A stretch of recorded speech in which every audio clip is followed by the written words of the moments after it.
Washington. What's at the heart of the matter is race. Welcome to the Washington Tech Policy Podcast. The latest tech law and policy news and brightest tech law and policy experts wherever you are. So you can stay informed, on the move, in less time. From Washington, D.C., it's the Washington Tech Policy Podcast. With Joe Miller. Joe Miller. The Electronic Frontier Foundation has uncovered secret FBI subpoenas. Where does the U.S. government draw the line in how it collects personal data?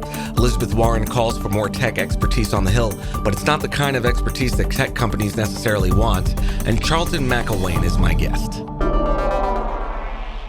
Hey everybody, the New York Times reports that the Electronic Frontier Foundation shared with it scores of documents uncovered in a Freedom of Information Act request that reveal the extent to which federal law enforcement officials issue subpoenas to companies in an effort to uncover personal data about individuals the Justice Department suspects of being a threat to national security. The Justice Department has issued the so-called national security letters, NSLs, to companies as diverse as Equifax, Verizon, Google, and Microsoft, seeking things like usernames, IP address, locations, and records of purchases made by their customers. Senator Elizabeth Warren is pushing for more tech expertise on the Hill, saying that it would help resist tech companies' growing lobbying influence in Washington. Warren says tech companies' strategy has been to purport that they understand tech issues better than congressional staffers, so she's advocating for the reestablishment of the Office of Technology Assessment, OTA, which Newt Gingrich dismantled in 1995. For about 2 decades, the OTA was tasked with helping to keep congressional staffers abreast of tech issues. The NAACP slammed Comcast for asking the Supreme Court to curtail Section 1981 of the Civil Rights Act of 1866, which outlaws discrimination in contracting. Comcast and Trump's Department of Justice are asking the Supreme Court to water down the statute by requiring plaintiffs to prove that race was the only motivating factor for why a defendant didn't get the contract award, as opposed to being one of several factors. Comcast is requesting the more conservative reading of the statute in the context of a $20 billion lawsuit that Byron Allen brought against it and Charter for opting out of carrying Allen's cable channels. The Department of Justice filed an amicus brief on Comcast's behalf. Allen is arguing that race does not need to be the only motivating factor in a contract discrimination lawsuit, and that Comcast and the Trump administration are conspiring to eviscerate this landmark civil rights law, which was passed in the wake of the Civil War. The Equal Employment Opportunity Commission found that 7 companies, including Capital One, Edward Jones, Nebraska Furniture Mart, Enterprise Holdings, Renewal by Anderson, Drive Time Auto, and Sandhills Publishing, discriminated against women and older workers by targeting ads based on age and gender. The commission found that while targeting based on age and gender may be appropriate in some cases, it's not appropriate for housing, real estate, financial services, and job opportunities. The Federal Trade Commission is suing dating platform Match Group, owner of Match, Tinder, OkCupid, Hinge, Plenty of Fish, and other dating apps for fraud, TechCrunch reports. The lawsuit targets Match.com, specifically saying the platform is overrun by bots and spammers that Match encourages and profits from. Online delivery service DoorDash is one of the latest targets of a hack. This time the hack exposed the data of 4.9 million people. Even though the hack happened in May, DoorDash didn't discover it until September. Finally, the Government Accountability Office wants the FCC to take more active measures to address a shortage of spectrum on tribal lands. The report indicates that tribal lands, especially those in rural areas, lag behind the rest of the country when it comes to broadband access. It says that wireless can help close the divide. GAO says the FCC needs to do more to assess the extent to which tribal organizations participate in spectrum auctions, and to which unused spectrum across tribal lands could be used to deliver broadband access. And you can find links to all these stories in the show notes and also in our Twitter feed, and our handle is @WashingTech. Stay with us.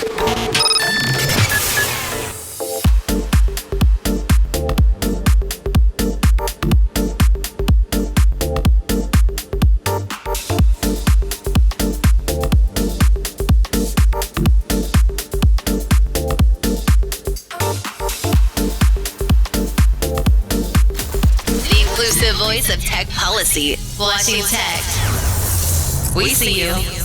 My guest today is Charlton McIlwain, Vice Provost for Faculty Engagement and Development Professor of Media, Culture, and Communication at New York University. His recent work focuses on the intersections of race, digital media, and racial justice activism. Today, Tuesday, October 1st, 2019, his new book entitled Black Software, The Internet and Racial Justice from the AfroNet to Black Lives Matter releases via Oxford University Press, and it's available wherever you buy books. Please welcome Charlton McIlwain. Charlton, thanks for joining me. Thank you. Good to be here again. So you have a new book coming out, drops today, actually. So I wanted to bring you on to talk about that. Plus, it's been a while. Last time you were on was way back on, episode 24? And here we are at number 203. Wow. It's been that long, huh? It was like 4 years ago. Wow. It's hard to believe. Back when Trump was a punchline. Look where we are now. So tell us about your book. You wrote it during the Trump era and sort of this post-Black Lives Matter world. What do you think of that characterization? Is Black Lives Matter still relevant as a movement in your view, or has it morphed into something stronger but more silent, I guess? Yeah, thanks for that question. I think it's a perfect one. The book is called Black Software, The Internet and Racial Justice from the AfroNet to Black Lives Matter. And it's an interesting question. Are we this post-Black Lives Matter world? And I would say no, if by post we mean after, or that Black Lives Matter is something of the past. And I would say yes, if by this we mean that BLM really changed the conversation, changed the world when we think about the connection to technology and to basic civil rights for people of color, African Americans in particular. And so I think while we may not see here the words Black Lives Matter as much as we did in 2014, 2015, 2016, that is part of the point, that the movement still continues and that it has changed face. So I think that you still see folks that are doing hard work distributed across the country in community forums and state legislatures, across the halls of Congress, in other kinds of activist organizations and so forth, even if we're not hearing about it daily in our social media or on the news. So what main question does your book answer, and how do you arrive at that conclusion? Well, the main answer is really about how do we get here from some their point, so some point in the past. And when I say how did we get here, I do mean this present day, where we would look out on the world landscape and thinking about two very specific important questions. That is, what's on the horizon for new technology that is all around us, and where we are in terms of civil rights, and particularly in terms of fighting every day against the varying types of discrimination that are out there today. And so how did we get to a point where these two things, technology, race, racism, racial justice activism, are so intertwined? Have they always been so? And if not, how did we get to that point? And that's the question that Black Software really addresses. So how many years does the book cover? It covers a lot. It begins in 1960 and really brings us up to the present. And when I say the present, it kind of skips over to our present moment, just starting with and past the height of Black Lives Matter, but really effectively goes from 1960 up to about the mid-late 90s. What's the thread between AfroNet and Black Lives Matter? AfroNet was a BBS, a bulletin board service network. Bulletin boards were the ways that people communicated via computers. That was our social networking before we had Facebook and Twitter and all these kinds of social networking sites.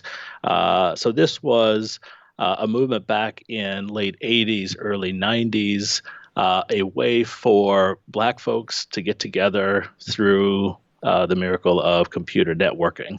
And I won't go to the ins and outs of technically how that happened, but AfroNet was a way that folks could look out on the landscape, see themselves in their own states, in their own communities, and see themselves across the way in California and Texas and Arizona, or even up to Canada and elsewhere. People said we can use this new technology to connect with other people like us and really talk about the issues that are important to us. And those might be political. It might just be about everyday fun, pleasure, and just the knowledge of knowing that I'm connecting with other Black folks.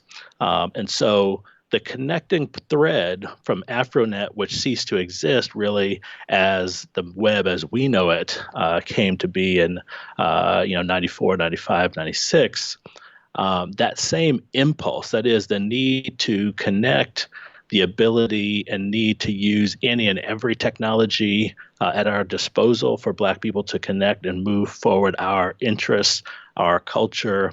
I think that's what we see. That was the undercurrent in Black Lives Matter and what really spurred the courageous folks who began that movement to push forward and use technology in new ways to really do something kind of miraculous, something that hadn't been done since really the 60s civil rights movement, which is put the question and the conversation about race, racial discrimination, and civil rights back on the minds and hearts, ears, and lips of everyone in this country and beyond. And so what should policymakers consider, Charlton, as they craft legislation and think about these things in the context of legislation and leading discussions around inequality in tech? That's a good question. I think far and beyond what policymakers and those crafting this legislation need to keep in mind is the need to talk about specifics and have a measure of specificity in the problem that we're trying to solve. Now, the tendency has been to think about general things like ethics and fairness, and we try to think about how do we create and design new technology that'll be fair to everyone and be colorblind and so forth. And I think we have a 40, 50, 60-year history of telling us that those things do not work unless we talk about really what is at the heart of the matter. And what's at the heart of the matter is race, and it's racism, and it's white supremacy. And I think policymakers need to begin to get used to understanding what those things mean and thinking about policies specifically designed to address those issues, not just broad issues that it makes it easy for folks in other communities just kind of fall by the wayside as policy goes from draft to implementation. What do you say for folks in the middle who say that the way to talk about race is to not talk about race? I think it's foolish and doesn't jive with what we see every day. Race is a reality, and I think people are foolish if they try to dismiss it, even with the sort of cleverness of saying if we talk about race, then we're kind of inventing and making it something. We've lived for long enough to know that no matter what we do or don't do, race is the undercurrent that separates, that divides us in every aspect of human life and every aspect of our policies and our politics. I think we're foolish to think anything otherwise. Yeah, I'm reminded of that famous picture, the famous billboard with the white family driving down the highway, and it says the American dream or something like that. And then beneath it, there's a line of African Americans on the unemployment line. It's sort of reminiscent of the way we ignore these problems, even though they're right in front of us. Exactly. So where do you see a need for more writing in this space for folks who have writer's block, I'm sure, listening right now? Where do you see a need for more scholarship, more blog posts, more content? Well, I think we certainly could use more of history. I think we're in the predicament we are in today, in large part because people don't remember, and there's no connecting thread showing us where we came from, what our past mistakes were. And that's one of the real highlights about Black software. It really takes us back to a beginning in 1960s and tells us where we went wrong from the very beginning when we think about the connection of race and racial justice and technology. So I think we need more folks that are writing history, and telling us where we came from, the mistakes that we made, what we need to make sure we do not do again. And I think as we move forward, we need more writing and more thinking about strategies for how to move forward. This is a humongous problem as we think about the pace of technological development, as we think about the pace of continuing discrimination along the lines of race and many other axes. How do we move forward in ways that are not just sort of rehashing our typical ways of thinking about policy, intervention, and so forth? We got to think about everything from top to bottom with all its complexity across many fields of study and professional life. But I think that's where we need writing. We need folks that are bold to say, it might look fantastical, it might look like something that's out of reach, but this is what we're going to have to do if we want to avoid a future that we know is headed our way. Charlton, always a pleasure having you on the show, even though it was like 200 episodes ago. But thanks for joining me. Now let's turn to, as always, the icebreaker, your career advice, and your pick for our book, podcast, album, show, movie, whatever. We'll be right back.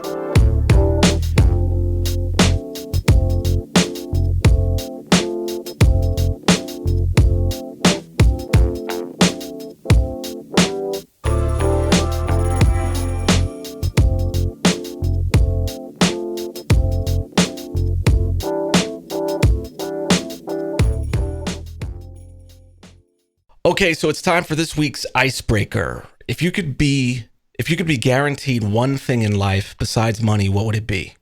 That's easy one, and that is time. Absolutely, man. It's just like there are just not enough hours in the day. Never. No matter how much you try to manage it. Indeed. So, what's the best piece of career advice you've ever gotten? I think it is to never dismiss an opportunity. We get a lot of them.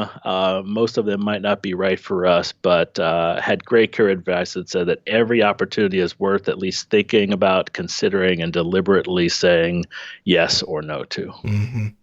That's good advice. What are you reading, watching, and listening to these days?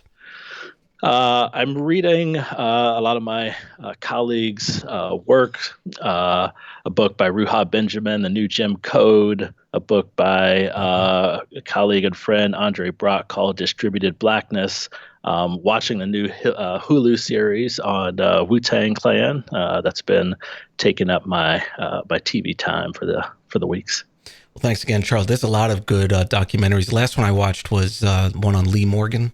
I don't know if you saw that on Netflix. I haven't seen that one yet. That was a good one. And then there was another one, Robert Johnson, the guitarist, the blues guitarist from like the early 20th century. Interesting. Two more I got to look forward to. Yeah, definitely check those out, man. They're really worth the time. Well, thanks for joining me. What are some final ideas you'd like to leave with us before we close, and where can we find you? You can find me on Twitter at CMCILWAIN. And parting thoughts, I would just say that we should think very deliberately and spend a lot of considerable time about how our pace of technology development will impact marginalized communities around the world. We've been here before. We've made mistakes before. We know what we need to do to get it right. We need to have the fortitude to be able to do that. You've been listening to Charlton McIlwain, Vice Provost for Faculty Engagement and Development, Professor of Media, Culture, and Communication at New York University, and author of Black Software, The Internet and Racial Justice, From the AfroNet to Black Lives Matter, available wherever you buy books. Professor McIlwain, thanks for joining me, sir. Thank you, Joe. Always a pleasure. That concludes episode 203 of the podcast. Thanks so much for listening. If you like what we do here, we'd love to hear from you. Please take a moment, head over to Apple Podcasts and give it a review. It helps others know what they can expect from the show and really helps us out. Also, head over to our website at techpolicypodcast.org and sign up for our newsletter. In it, you'll find research, data, and trends affecting the tech policy community. Thanks again to all of you for listening, and I'll see you back here next week. Take care.